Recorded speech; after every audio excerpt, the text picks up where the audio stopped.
Hello Python programmers. तो आज से हम स्टार्ट करेंगे क्यूआर कोड का प्रोजेक्ट। लास्ट वीडियो में हमने आउटपुट देख लिया था कि हम कुछ इसी तरह का आउटपुट हम कोडिंग के थ्रू अब बनाने वाले हैं। तो मैंने ये भी बताया था कि अब जब हम प्रोजेक्ट स्टार्ट करेंगे तो थोड़ा स्टैंडर्ड लेंगे स्टार्ट करने में, जिस तरह से एक इंडस्ट्री में प्रोजेक्ट स्टार्ट होता है। आपने देखा होगा गिटहब का नाम सुना होगा। अगर आप पाइथन लैंग्वेज में थोड़े टाइम से कोडिंग करें तो आपने वर्चुअल एनवायरनमेंट का नाम सुना होगा। तो इसी तरह से हम कोडिंग करेंगे। वर्चुअल एनवायरनमेंट हम बनाएंगे, लेकिन उस वर्चुअल एनवायरनमेंट को बनाने से पहले हम बनाएंगे सबसे पहले गिटहब रिपोजिटरी। गिटहब रिपोजिटरी ये है कि हम अपने प्रोजेक्ट को गिटहब पर होस्ट करेंगे, जिससे कल को अगर हम कोई चेंज कर रहे हैं या फिर कोई कंट्रीब्यूट करता है हमारे प्रोजेक्ट में तो वो इजीली कर सकता है।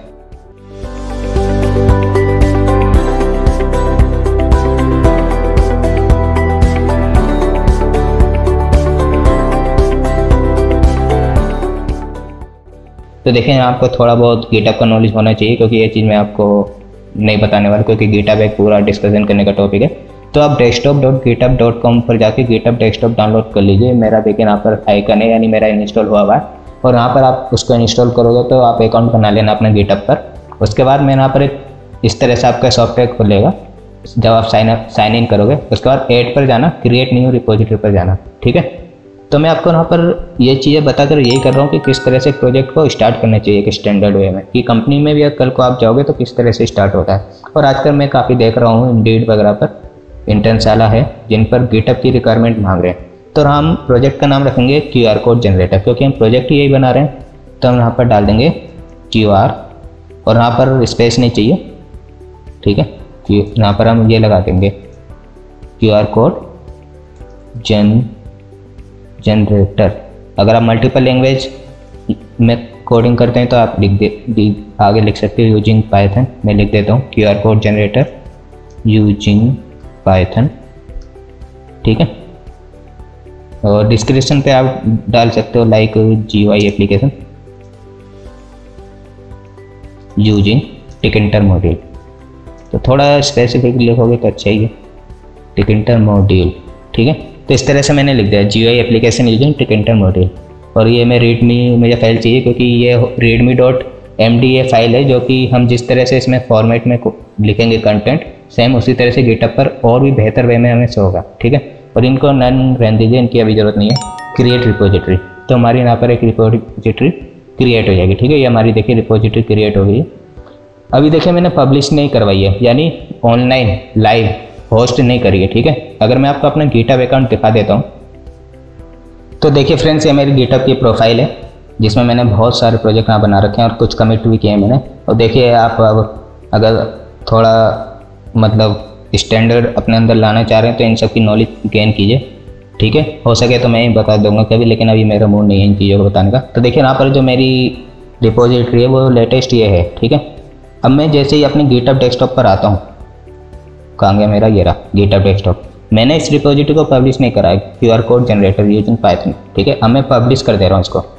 तो देखिए अब ये आ गया, हमें बता रहा है नेम में ये है, डिस्क्रिप्शन ये है, कीप दिस कोड प्राइवेट रखना चाह रहे हो, यानी किसी को भी नहीं दिखाना चाह रहे हो तो इसको चेक ही रहने दीजिए। लेकिन मुझे कोड आपको भी देना, तो मैं इसको अनचेक कर दे रहा हूँ। यानी अब इसका मतलब है कि मैं अपना कोड पब्लिकली दिखाना चाह रहा हूँ, तो मैं अब इसे कर दूंगा पब्लिश रिपोजिटरी। तब ये जो रिपोजिटरी है QR code generator using Python, ये जो आपको यहाँ दिखाई दे रही है, ये मेरे गिटहब पर लाइव होस्ट हो जाएगी। ठीक है, और पब्लिकली होगी, यानी कोई भी इसको देख सकता है। मैं वीडियो के डिस्क्रिप्शन पे इस प्रोजेक्ट का लिंक डाल दूंगा, जैसे जैसे प्रोजेक्ट बनता रहेगा आप जाकर इसको डाउनलोड कर सकते हो। ठीक है, तो देखिए मेरा इंटरनेट थोड़ा स्लो है, तो ये हो रही है लोडिंग। और देखिए मेरा यहाँ पर पब्लिश हो चुका है, ये देखिए प्रोसेस रुक गई, इसका मतलब मेरा प्रोजेक्ट पब्लिश हो गया। अब मैं इसको यहाँ से क्लोज कर देता हूँ। ठीक है, अब मैं इसको करता हूँ रिफ्रेश। ये देखिए मैं यहाँ से इसको कर रहा हूँ रिफ्रेश। ठीक है, अब देखिए रिफ्रेश हो रहा, और देखिए ये देखिए QR code generator using Python, मेरी रिपोजिटरी यहाँ पर आ गई है ऊपर। ठीक है, मेरी बहुत सारी रिपोजिटरी हैं, ये देखिए बहुत सारे मैंने प्रोजेक्ट बना कटा रखे हैं। तो QR code generator using Python, ठीक है, ये मेरी रिपोजिटरी यहाँ पर बन गया। मैं इस पर क्लिक करता हूँ तो देखते हैं इसमें क्या है। इसमें कुछ फाइल होंगी जो गिटहब रिकॉर्ड सेव करके रखता है कि बाद में हमें कुछ वर्जन चेंज करना हो, ये वर्जन कंट्रोल सिस्टम की बात है। और आप क्या कीजिए, यहाँ से क्लोन टू डाउनलोड करके इसे डाउनलोड कर सकते हो, जिप फाइल भी कर सकते हो। ठीक है, इस तरह से ये आप करते होगे। तो इस तरह से कर सकते हो। अब मैं यहाँ वहीं पर ही पाइथन की फाइल ये सब बनाऊंगा, लेकिन यहाँ नहीं बनाऊंगा, मैं अपने लोकल सिस्टम पे बनाऊंगा जहाँ पर मेरा प्रोजेक्ट रखा हुआ है, ठीक है। तो मैं इसे कर देता हूँ मिनिमाइज, और मैं आपको दिखाऊंगा लाइव की ऑटोमेटिक यहाँ पर फाइल बनती जाएंगी जब मैं अपने लोकल कंप्यूटर पर बनाऊँगा, ठीक है। तो दिस पीसी पे ये जो मेरा जो लोकल जहाँ पर ये सारा गिटहब रिपोजिटरी रखी हुई है लोकल कंप्यूटर पे, तो एक गिटहब नाम का फोल्डर है, यहाँ पर देखिए, यहाँ पर कहीं ना कहीं आई होगी GUI पाइथन टिकेंटर प्रोजेक्ट। ये नहीं है, ये है जी मेरी QR code generator using Python, देखिए ये है मेरी वो, ठीक है। अब मैं यहाँ पर एक फ़ोल्डर बनाऊँगा, लेकिन फ़ोल्डर बनाने से पहले मैं वर्चुअल इन्वायरमेंट बना दूँगा। वर्चुअल इन्वायरमेंट हम इसलिए बना रहे हैं क्योंकि कल को अगर पाइथन का वर्जन कोई चेंज हो रहा है तो हमारे प्रोजेक्ट को कोई डिस्टर्बेंस ना हो, ठीक है। अगर कोई प्रोजेक्ट में जो फंक्शन यूज हो रहे हैं उनमें अगर कोई चेंजेस आ रहा है तो प्रोजेक्ट हमारा चलता रहे, चेंजेस से हमारे प्रोजेक्ट को कोई फ़र्क ना हो। मेन यही कारण है हमारे वर्चुअल इन्वायरमेंट बनाने का। तो मेरा वर्चुअल इन्वायरमेंट इंस्टॉल है, आप कर लेना वर्चुअल env, और मैं इस इन्वायरमेंट का नाम लिख देता हूँ QR कोड, एंटर मारता हूँ। तो पिप इंस्टॉल वर्चुअल इन्वायरमेंट क्या लिखना है वो देख लेना आप इंटरनेट से, क्योंकि बहुत कॉमन सी चीज़ है, हर कोई यूज़ करता है, ठीक है। अगर आप नहीं करते, लेकिन ये हर कोई यूज़ करता है एक लेवल पे आने के बाद। तो देखिए कुछ दिक्कत आई है या हो गया, देखिए मेरा हो गया वर्चुअल इन्वायरमेंट क्रिएट, ठीक है। अब मैं इसको करता हूँ क्लोज, और देखिए QR कोड, इसमें कुछ फाइल आ गई है। अब क्या करना है, ये जो बना है ना QR कोड, इस पर अंदर आना, यहाँ पर एक कुछ नहीं करना, सिंपली एक फ़ोल्डर बना देना QR कोड जनरेटर, जो भी आपको फोल्डर बनाना हो। इसमें क्या होगा, बेसिकली हमारी पाइथन की फाइल होंगी जो भी आप रखना चाह रहे हो, QR कोड जनरेटर, ठीक है। ये हो गया ओपन, राइट क्लिक करके ओपन विद कोड, यानी आपकी जो आईडी है इस फोल्डर को उस पर खोल देना। अब यहाँ से हम चीज़ों को बनाना स्टार्ट करेंगे, ठीक है। तो मैं इसको वेलकम स्क्रीन बंद कर दे रहा हूँ, और ये VS कोड में कर रहा हूँ मैं। तो यहाँ पर मैं एक फ़ाइल बना देता हूँ main.py, ठीक है। main.py मैंने यहाँ पर फाइल बना दी, और ये मेरी फाइल यहाँ पर बन गई है, देखिए, और यहाँ पर बन गई है, यहाँ भी बन गई, ठीक है। तो ये डिस्ट, ये ऑटोमेटिकली VS कोड का फोल्डर है, ऑटोमेटिक क्रिएट करता है, और main.py देखिए यहाँ पर हमें फाइल बन गई है। अब जो हमने वर्चुअल इन्वायरमेंट बनाया है वो होता है हमारे स्क्रिप्ट के अंदर, स्क्रिप्ट फोल्डर के अंदर हमें उसे एक्टिवेट करना पड़ता है। तो देखिए अभी मैं इस फोल्डर में मैं बैक जाता हूँ, और यहाँ पर स्क्रिप्ट फोल्डर है, स्क्रिप्ट फोल्डर के अंदर यहाँ पर एक एक्टिवेट नाम की फाइल है, इस फाइल को हमें रन करना है, ठीक है। तो ये हम VS कोड से ही करेंगे। तो हम इस फोल्डर के अंदर है ना, मैं अपना VS कोड दिखा देता हूँ, मैं इसको बड़ा कर देता हूँ यहाँ से, और इसका टर्मिनल भी मैं खोल देता हूँ यहाँ से, न्यू टर्मिनल, ठीक है। तो देखिए हमें बता रहा है हम यहाँ पर ऐसे करके इस फोल्डर के अंदर है, ये वही फोल्डर है जो हमारा ये फोल्डर है। अब हमें एक स्टेप पीछे जाना है यहाँ पर, तो इसके लिए होता है यहाँ पर CD 2 बार डॉट, एंटर कीजिए, तब QR कोड पर आ गए, ठीक है। ये लिख रहा है ना लास्ट में QR कोड। अब हमें जाना है स्क्रिप्ट में, तो हम करेंगे CD, ठीक है। मैं इसको थोड़ा जूम आउट कर देता हूँ जिससे आपको आसानी रहे। मैंने इसको जूम आउट कर दिया है, आई होप आपको दिख रहा होगा, नहीं तो वीडियो की क्वालिटी आप बढ़ा दीजिए, नहीं तो डाउनलोड कर लीजिए, कोई दिक्कत नहीं है। तो CD करा, उसके बाद इस पर देखें मुझे इस फोल्डर का नाम लिखना है जिस पे मुझे जाना है, तो मैं टैब दबाऊंगा तो ये ऑटो कंप्लीट हो जाएगा स्क्रिप्ट। यही है यहाँ पर फोल्डर का नाम, देखिए, ठीक है। इस फोल्डर के अंदर जाना, तो मैं दबाऊंगा स्क्रिप्ट लिखूंगा, उसके बाद मैं कर देता हूँ एंटर। तो देखिए स्क्रिप्ट फोल्डर के अंदर ही एंटर हो गया। अब हमें यहाँ पर कुछ नहीं करना है, एक्टिवेट लिख देना सिर्फ, और देखिए यहाँ पर क्या लिखा रहा है, CLS में कर देता हूँ, QR कोड आ रहा है लिखा हुआ। ये अगर ऐसा कुछ आपको आता है लिखा हुआ, यानी आपने जिस नाम से बना हुआ फोल्डर, तो इसका मतलब है आपका वर्चुअल इन्वायरमेंट अब एक्टिवेट हो गया, ठीक है। अब हम कोडिंग करना स्टार्ट करेंगे। अब जो हम करेंगे, अब हमारा एक्चुअल वर्क स्टार्ट होएगा कोडिंग का। तो देखिए ये चीज़ मैंने अभी तक जितनी आपको बताई है ये इंपॉर्टेंट है एक प्रोजेक्ट को स्टार्ट करने से पहले, ठीक है। तो अब हम कोडिंग स्टार्ट करेंगे QR कोड की। तो सबसे पहले हम मॉड्यूल को इंपोर्ट करेंगे फ्रॉम टिकेंटर इंपोर्ट स्टार, ठीक है। तो देखिए इंडस्ट्री में कुछ इस तरह से प्रोजेक्ट को स्टार्ट किया जाता है। आप यहाँ से डायरेक्ट भी कर सकते हो अपने कंप्यूटर में इस वीडियो को देख के, ठीक है। ये जो अभी इससे पहले मैंने स्टेप बताया इसको इग्नोर भी कर सकते हो, लेकिन सजेशन यही है और सब यही देंगे जो प्रोफेशनल प्रोग्रामर है कि आप इसी तरीके से कीजिए जिससे आपको चीज़ें समझ में आए कि आप वर्चुअल एनवायरनमेंट बनाइए और गिटहब पर होस्ट करिए, ठीक है। तो मैंने टिकेंटर मॉड्यूल को इंपोर्ट करा, क्यों किया, क्योंकि इसमें हमें बटन नाम की क्लास मिलेगी, लेबल मिलेगी, एंट्री मिलेगी, चेकबॉक्स मिलेंगे, रेडियो बटन मिलेंगे, जो हमें GUI स्क्रीन पे दिखाने के लिए नेसेसरी कंपोनेंट है जो हम चाहते हैं दिखाना, तो वो सब हमें इस मॉड्यूल के अंदर मिलेंगे। ठीक है, तो अब हमें टिकइंटर मॉड्यूल को इंपोर्ट तो कर लिया, अब हमें बनानी है एक स्क्रीन। तो हम वो जो स्क्रीन है वो टी के नाम की बनी बनाई क्लास में मौजूद है, उसका हमने बना दिया एक रेफरेंस वेरिएबल। ठीक है, ये रेफरेंस वेरिएबल है जिसको हम ऑब्जेक्ट भी बोलते हैं, लेकिन हो क्या रहा है, ये रेफरेंस वेरिएबल है रूट, जो टी के नाम के एक ऑब्जेक्ट को, मतलब टी के नाम की क्लास के एक ऑब्जेक्ट को क्रिएट करेगा। जो ऑब्जेक्ट है वो डायनेमिकली क्रिएट होगा, उसका रेफरेंस रूट नाम के वेरिएबल में असाइन हुआ है। ठीक है, टेक्निकली हो रहा। इस लाइन के चलने से GUI विंडो बन गई है। ठीक है, अब वो चाहते हैं GUI विंडो हमको दिखे, तो उसको हमें एक लूप में बांधना पड़ेगा, और वो हम कुछ इस तरह से बांधेंगे मेन लूप फंक्शन को कॉल करके। हम यहाँ पर सिंपली समझने के लिए कह सकते हैं जो GUI विंडो में दिखेगी उसको हमने एक नाम दे दिया, वो नाम है रूट। ठीक है, तो हमने कहा है कि एक रूट विंडो यहाँ बना दो, तो इस लाइन से बन जाएगी, और उस रूट विंडो को हमको दिखा दो, तो वो रूट विंडो हमें इस मेन लूप फंक्शन से दिख जाएगी। अब अगर मैं इसको रन कराता हूँ तो ये मेरा प्रोग्राम रन हो रहा, और देखिए अब GUI विंडो हमको दिख गई है। ठीक है, तो इस लाइन से ये हुआ। अब मैं क्या करता हूँ, मैं इसको दोबारा रन कराता हूँ विंडो को, तो इसका साइज़ बहुत छोटा है, अब मैं थोड़ा इसका साइज़ बढ़ाना चाह रहा हूँ। तो देखिए एक लाइन से एक काम होगा, यही पाइथन की खास बात है, एक लाइन लिखूँगा एक काम होगा। अब मुझे क्या करना, GUI विंडो का साइज़ बढ़ाना, तो यहाँ पर एक बना बनाया फंक्शन है ज्योमेट्री, तो मैं चाहता हूँ रूट में रूट का साइज़ बढ़ा दो, यानी रूट डॉट जियोमेट्री बोल के हम ये कह रहे हैं कि उसका साइज़ बढ़ा दो। अब ये पूछेगा कितना साइज़ बढ़ा दो, तो मैं इसको दूंगा इसका साइज़ बढ़ा दो 390, और मुझे स्ट्रिंग देना होगा इसको, आप कोई भी साइज़ दे सकते हो, आपको जो सूट लगे। 390 x दबाना, आप इंटो मत करना। ठीक है, ये x मैंने दबाया स्मॉल लेटर में, 350, तो इस साइज़ की विंडो हमारी क्रिएट हो जाएगी। तो ये हमारी विंडो क्रिएट हो गई है। अब हमें इसका टाइटल भी चेंज करना होगा, ठीक है आ रहा है, तो हम इसकी जगह कर देंगे QR कोड जनरेटर। और एक चीज़, जो चीज़ बनी बनाई है उसको हमें चेंज करना है, तो इसको हम कहते हैं ओवर राइट करना। तो टीके को हमें जो टाइटल है इसको हम ओवर राइट करेंगे अपने दिए हुए टाइटल से। तो ये भी एक लाइन में हम बोलेंगे रूट विंडो में, यानी रूट जो हमारी GUI विंडो का हमने नाम दिया है उसके टाइटल फंक्शन को हमने कॉल किया है, और हम यहाँ पर दे देंगे टाइटल QR कोड जनरेटर। ठीक है, अगर हम इसको रन कराऊंगा तो QR कोड जनरेटर, ये देखिए टाइटल हमारा आ गया। अब मुझे ये आइकन भी चेंज करना, तो ठीक है कर लेते हैं इसको भी। तो मेरे पास एक इमेज है, मैं आपको बता देता हूँ वो।